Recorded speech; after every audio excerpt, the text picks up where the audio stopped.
take it from straight punch, we're going to go to a vertical punch. Doing a vertical punch, still you want to keep it your shoulder height in front of your center line, but instead of a straight horizontal, now it's a straight vertical punch. Same thing. We could thrust our vertical punches, or we could be snapping it. Now, when you're in a fighting stance, first of all, you want to make sure that if you're striking and you're throwing a jab or a reverse punch, you want to make sure that this side of your face is protected. We've got a triangle here that, like sometimes you've seen it in boxing matches, the boxer gets hit and all of a sudden they lose the feeling in their legs. And so when we're in a fighting stance, if I'm throwing a jab with my front hand from a fighting stance, anytime you're throwing the jab, anytime you're striking with your front hand, that's called a jab. Now that could be a straight jab again, or it could be a vertical jab. Now, let's say we're working a straight jab. If I'm going to do the strike with my front hand, I want to make sure this part of my face is behind my shoulder. And if I'm going to go to my reverse punch, I want to make sure that this side of my face is behind my shoulder, protected. So with the jab, shoulder protects the left side, right hand protects the right side. When we throw the reverse punch, now the left hand is protecting the left side of the face, and the right shoulder is protecting the right side, meaning you're not going to stick your head out throwing your punches.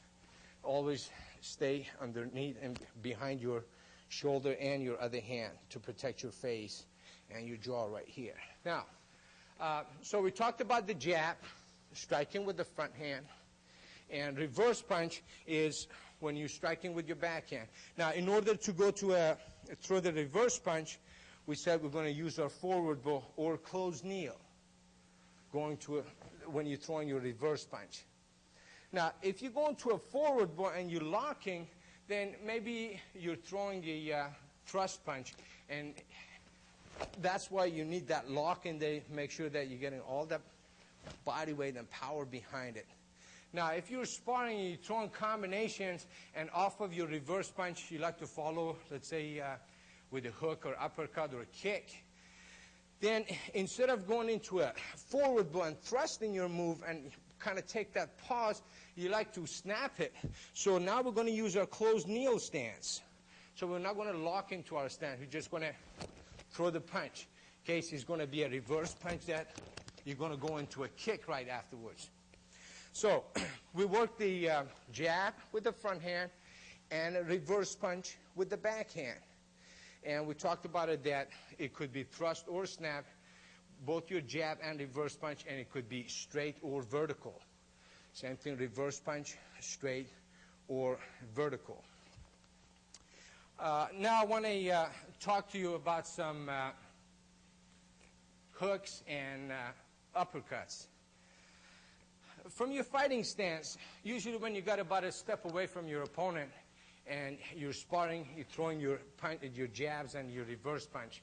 Now, let's say we've closed the gap, that we throw a jab and a reverse punch, we throw a combination, and we close the gap, and we're close to our opponent.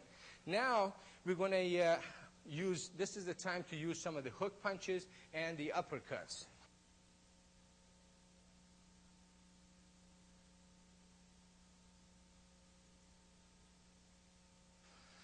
Now, sometimes you drop low and you like to hit a target that's above your shoulder line.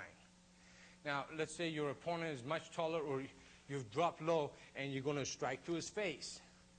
Now, at a time like this, instead of using your straight punch, if you look at it closely, the first part of the weapon that's going to hit the target is this part. Now, in order to make sure that with the knuckles are going to hit, instead of using that straight punch, you like to go to a vertical punch. So we kind of like to use that vertical punch if you're striking a target that's above your shoulder. Again, vertical punch over that straight punch, which you're going to be hitting with this part of your fist. Now, when it's going to the body, same shoulder line, or any lower, we could go to the straight punch, or to the vertical punch. Sometimes we like to use the vertical punch because it's the type of weapon that would fit that target better. Let's say I'm going to use this angle. Let's say, put your feet together. He's coming with a two-hand push. That we blocked his arms. Now, just by blocking, we're closing this area here. Now, if I was to block, now I want to strike to his chest to stop his body mass from coming in. It would be better to fit a vertical punch, which it would take less space, fitting here better than your straight punch. Even though that, there's no exact rule saying like, in a situation like this, you have to use a vertical. But it's just saying it fit the target better. Or let's say instead of coming up this way, going to the, instead of straight here to the throat, okay, again, we could use a vertical punch, depending that if you like to cover this area rather than this area. So that's one of the applications for the straight and vertical punch. Let's say we got a target that we wanted to go in a straight line. But all of a sudden we change our mind and we want to hit a target that's not so much in front of us that we're going to hit. It's, let's say, underneath the chin that we like to come up to it. So instead of a straight punch, we want to use a lifting back knuckle. Okay, rising punch coming up this way. So this is, you're using the same rotation, but instead of going straight through, you kind of using that rotation and coming up. That's lifting, striking this way. Okay. Now, from here, I'm going to take you through chopping punch. Go on the other side, get a better angle here. Go to your horse stance. Okay. Now, let's say you like to strike with the hammer fist. Now, what we're using is a circle motion. We're going into a hammer fist. Now, all of a sudden, your target has moved back. That if I was to use that same circle, I'm not going to reach. Now, I start my circle, but then all of a sudden, I want to reach that, so I go into a straight line. So that's where your chopping punch starts. I'm going to do it to the body. Now, from here, instead of a circle, we're starting our circle, then we're going to go into straight, and we're using our knuckles, and we're taking that circle into a straight line. That's your chopping punch. So it allows you to reach that target that's maybe moving away that your circle is not going to cover. So we take the circle into the straight line. Let's say put your right leg back, you're in a fighting stance. Now, from being one step away, I've closed the gap by coming in, throwing a jab reverse punch. Now I'm close enough that I could be using a hook, whether it's going to be to the body, whether it's going to be up to the face. Now, when you're throwing this hook punch, you want to make sure that your elbow is parallel with the ground, not up this way and not this way. Now, this hook punch could be coming like a vertical, and right when you make contact, you turn it into a straight. So using that wrist rotation also to add to the power. Now, if I was to, let's say, switch your stance. If I come in and throw the jab reverse punch, and he's in a fighting stance with his left leg back, now my hook could be going to the kidney.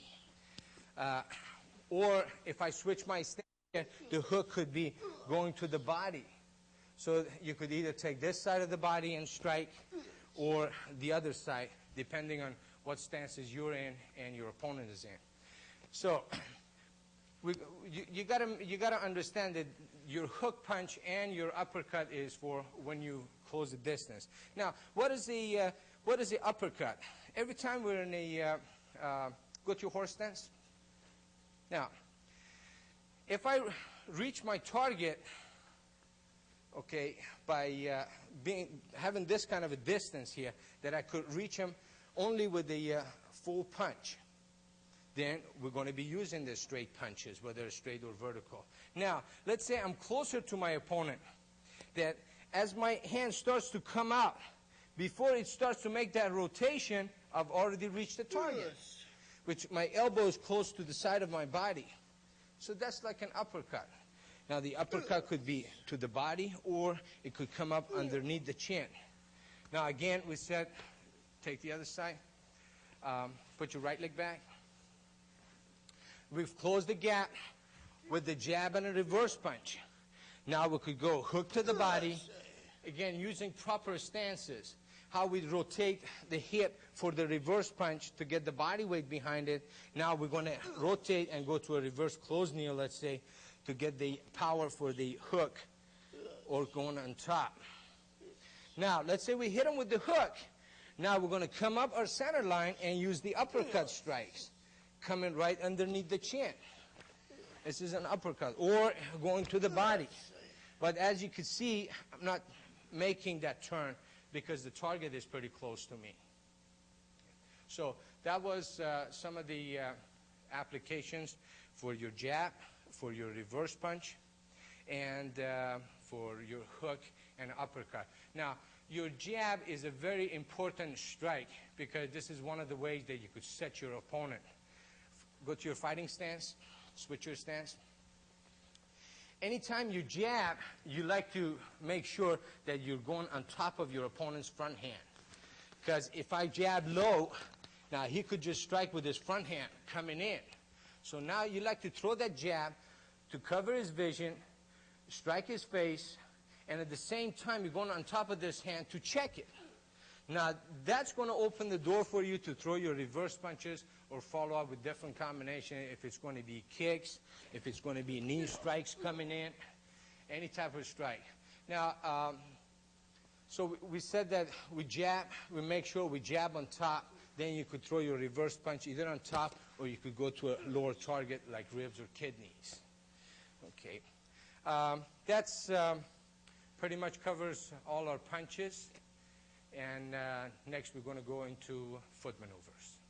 Thank you, Master.